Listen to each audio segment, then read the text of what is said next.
Hello friends, I am Aditi and welcome back to my channel Aditi GS Center. And let's begin with our lesson, that is States after the Maurya Empire. This chapter is of 6th standard and its subject is the history. States after the Maurya Empire means Maurya साम्राज्य के बाद राज्य.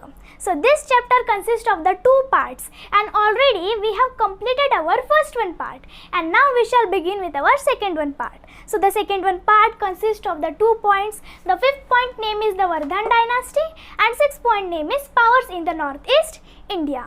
The Chinese traveller Fa Hien came to India during the reign of Chandragupta II. In his travelogue, he had described the social life during the Gupta period. He says that the Indian cities are big and prosperous and there are several guest houses for the travellers and several charitable organizations. तो एक Chinese यात्री थे, उनका नाम था फा हिन. वो इंडिया आए थे जब भी चंद्रगुप्ता II राज्य करते थे तभी. और उनके यात्रा वृत्तांत में उन्होंने क्या वर्णन किया है कि जो गुप्ता काल है उसके दौरान लोगों का जो जीवन कैसा था, सामाजिक जीवन कैसा था, इसके बारे में उन्होंने वर्णन किया है. और वो कहते थे कि जो भारतीय शहर है ये बहुत ही बड़े और बहुत ही समृद्ध है और उधर कई सारे ऐसे अतिथि गृह है यात्रियों के लिए और कई सारे पूर्त संस्थाएं भी हैं. And there are the hospitals where the poor get medical treatment free of charge, and there are the great vihars and the temples, and the people can choose any occupations and there are no restrictions on their movement.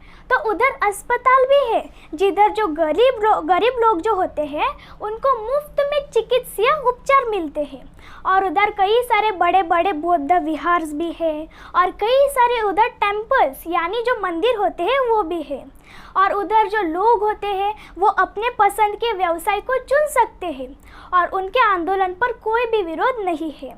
And the government officers and the soldier salaries are paid regularly. And the people over there do not drink the alcohol or commit violence. And the administration of the Gupta rule is conducted in the proper and efficient manner.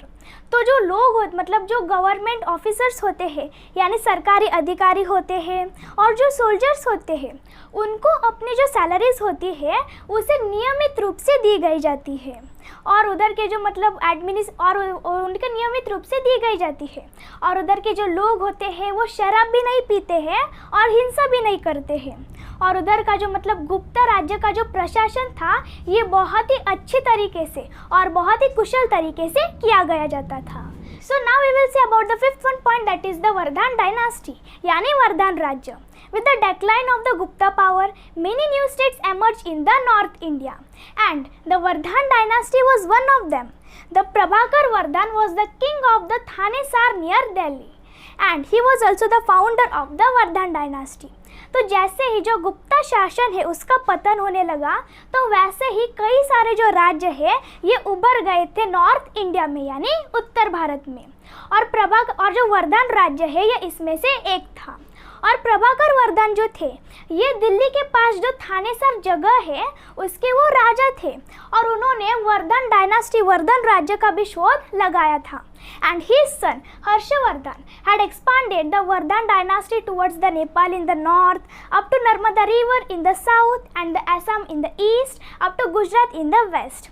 And he had also established the cordial relations with the Raja Bhaskar Varman of Kamrup, which is today known as the Assam. And he had also established the friendly relations with the Emperor of China and even sent his ambassador to the Chinese court. तो उनके जो बेटे थे प्रभाकर वर्धन के बेटे कौन थे? हर्षवर्धन. तो हर्षवर्धन ने अपना जो राज्य है उसे किधर तक फैलाया था? नेपाल जो कि उत्तर में है और नर्मदा रिवर जो कि दक्षिण में है, असम जो कि पूर्व में है और जो गुजरात है जो कि पश्चिम में है. तो इधर तक हर्षवर्धन ने अपना राज्य फैलाया था और उन्होंने मैत्रीपूर्ण संबंध की स्थापना की थी राजा भास्कर वर्मन के साथ जो कि कामरूप के थे. और आज जो हम इसे असम कहते हैं तो उससे पहले प्राचीन समय में क्या कहा जाता था? कामरूप कहा जाता था. और उन्होंने मैत्रीपूर्ण संबंध की स्थापना की थी राजा जो मतलब चाइनीज़ के राजा जो थे उनके साथ भी और अपना जो एम्बेसडर है यानी अपना जो दूत है उसे चाइनीज़ कोर्ट भी भेजा था उन्होंने. and the capital of the Harshavardhan's empire was the Kanauj. Trade flourished during his reign, and he spent a large portion of his revenue for the welfare of the people. And every 5 years he would distribute all his wealth among the people. तो जो राजधानी थी हर्षवर्धन के राज्य की वो थी कनौज, और जो ट्रेड था मतलब जब भी हर्षवर्धन राज्य करते थे तो तभी व्यापार फला फूला था, और वो मतलब वो बहुत ही ज़्यादा प्रमाण पर पैसे खर्च करते थे लोगों के कल्याण के लिए, और हर 5 वर्ष के बाद वो अपना सारा जो धन है वो लोगों में बांट देते थे. And the court poet Banabhatta wrote a Harshacharita, a biography of emperor Harshavardhana. And these texts provide us the information about the life and achievements of Emperor Harshavardhan. And the Harshavardhan had become the follower of the Buddhism, but gave the generous patronage to the other religions too. And the Harshavardhan had wrote 3 Sanskrit plays, which name is the Naganand, Ratnavali and Priyadarshika. तो जो court कवि थे बनभट्टा उन्होंने हर्षचरिता लिखा था. ये जो हर्षचरिता है ये जो मतलब हर्षवर्धन है राजा, इनके बारे में जीवन शैली है, और ये जो मतलब टेक्स्ट होता है ये हमको जानकारियाँ देता है उनके जीवन के बारे में, उन्होंने क्या अचीव किया है इसके बारे में भी. और हर्षवर्धन जो थे ये बुद्धिज़्म के अनुयायी बन गए थे, लेकिन उन्होंने जो अन्य धर्म है उसको एक समान संरक्षण दिया था, और उन्होंने 3 संस्कृत नाटक लिखे थे जिसका नाम है रत्नावली, नागानंद और Priyadarshika. And the Buddhist bhikkhu Xuanzang had came to India during his regime, and he traveled to all parts of the India, and he stayed at Nalanda University for the 2 years, and on returning to his homeland he had translated many Buddhist manuscripts into the Chinese manuscripts. तो जो Buddhist भिक्खु थे योंगचोंग ये China से India आए थे जब भी हर्षवर्धन राज्य करते थे तभी, और वो भारत के सभी भागों में वो घूमे थे, और उन्होंने जो मतलब वो नालंदा यूनिवर्सिटी यानी नालंदा विश्वविद्यालय में वो रुके थे 2 वर्ष तक, और जब भी वो अपने वतन लौटे थे तो उन्होंने कई सारे जो बुद्धिस्ट पांडुलिपियाँ जो है उसे चाइनीज़ में बदल दी थी. And the Youngchong had traveled all over India. He has the words of praise for the people of Maharashtra. He says that the people of Maharashtra are the proud people, and they never forget the favor done to them, but they did not spare someone who insults them, and they will help one another in distress without caring even for their own life, and they did not harm someone who takes refuge with them. तो जो योंगचोंग थे ये पूरे भारत में घूमे थे, तो उनके पास जो महाराष्ट्र के लोग हैं उनके बारे में प्रशंसा के शब्द थे. वो कहते थे कि जो महाराष्ट्र के लोग हैं ये गर्वित लोग हैं, ये प्राउड लोग हैं, और वो जो लोग हैं उन पर अगर कोई एहसान करता है तो वो कभी भूलते नहीं है, लेकिन वो किसी को छोड़ते नहीं है अगर उनकी कोई इंसल्ट करता है तो, और वो एक दूसरे की मदद करते हैं संकट में बिना अपनी खुद की जीवन की परवाह किए बिना. और जो लोग होते हैं वो मतलब महाराष्ट्र के जो लोग होते हैं वो किसी को नुकसान नहीं पहुंचाते हैं अगर उनसे कोई शरण करता है तो. So here the our 5th one point, that is the Vardhan dynasty, it is get completed. So now we will see about the 6th one point, that is the powers in the northeast India, यानी उत्तर पूर्व भारत में power. A story of Mahabharata tells us about the marriage of the Arjuna and Ulupi, a queen of Manipur state in the ancient India, and the state of Kamrup emerged in the 4th century CE. It was established by Pushyavarman.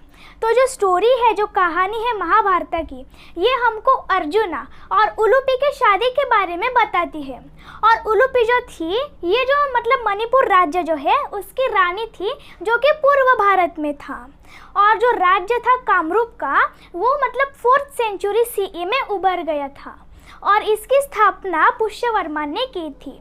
And his name has been mentioned in the pillar inscription of Samudragupta at Allahabad, and many inscriptions of the Kamrup kings are available. तो उनका जो नाम है, जो पुष्यवर्मन का जो नाम है, ये अलाहाबाद में जो समुद्रगुप्ता का जो मतलब स्तंभ शिलालेख है उसमें हमको उनका नाम मतलब उपलब्ध मिलता है. और ऐसे कई सारे कामरूप राजाओं के जो मतलब शिलालेख है ये हमको उपलब्ध मिलते हैं. and the epics Ramayana and Mahabharata used the name Pragjyotish for the Kamrup, and the capital of this state was the Pragjyotishpur, and today we know it as by the city of Guwahati in the Assam. तो ऐसे मतलब जो epics थे यानी जो महाकाव्य थे महाभारता और रामायणा, ये प्रगज्योतिष नाम इस्तेमाल करते थे कामरूप के लिए, और इस राज्य की जो राजधानी थी ये थी प्रगज्योतिषपुर, और आज हम इसे असम में जो गुवाहाटी जो सिटी है, शहर है, इस नाम से जानते हैं. In the book of Periplus of the Erythraean Sea, the Kamrup is mentioned as the Kirhadaya. It is mentioned as the Kirhadaya or the region of the Kirat people. And the Kamrup kingdom had extended in the Brahmaputra river basin, Bhutan and some parts of the Bengal and Bihar. And during the reign of the Bhaskar Varman, the Yeongchong had visited the Kamrup. तो जो मतलब book है Periplus of एरेथ्रियन सी, तो इसमें जो कामरूप है उसे किस नाम से लिखा गया है, मेंशन किया गया है किरहादया या किरत लोगों का क्षेत्र, the region of the Kirat people. और जो कामरूप किंगडम है, कामरूप राज्य जो है, ये किधर तक फैला हुआ था, ब्रह्मपुत्र रिवर बेसिन, भूटान और थोड़े थोड़े जो भाग है बंगाल और बिहार के, इधर तक फैला हुआ था. और जब भी राजा भास्कर वर्मन राज्य करते थे तो योंगचोंग कामरूप गए थे, उन्होंने कामरूप विजिट किया था.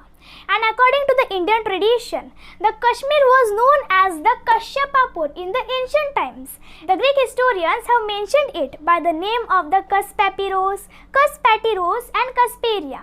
And there is also mentioned that the Kamboj dynasty ruled there during the period of the Mahabharata. तो जो भारतीय परंपरा है उसके अनुसार जो कश्मीर है उसे क्या कहा जाता था, प्राचीन समय में कश्यपापुर कहा जाता था, और ग्रीक इतिहासकारी ने इसे कस्पैपिरोस, कस्पैटिरोस और कस्पेरिया नाम से लिखा था. और यह भी लिखा था कि जो कंबोज राज्य है ये मतलब महाभारत के काल के दौरान राज्य करता था कश्मीर पर. And during emperor Ashoka's period, the Kashmir had become the part of the Maurya Empire. And in the 7th century CE, the Kashmir was ruled by the Karkot dynasty. And the Kalhan has written about it in his book called the Rajtarangini. तो जो मतलब राजा अशोका के काल के दौरान जो कश्मीर था ये मौर्य राज्य का भाग था, और 7th सेंचुरी सीई में जो कश्मीर था ये कारकोट राज्य द्वारा प्रशासित होता था. और इस सब के बारे में कल्हान ने लिखा था अपनी जो बुक है राजतरंगिनी, इसमें उन्होंने इस सब के बारे में लिखा था. So our the 6th point, that is the powers in the northeast India, it is also get completed.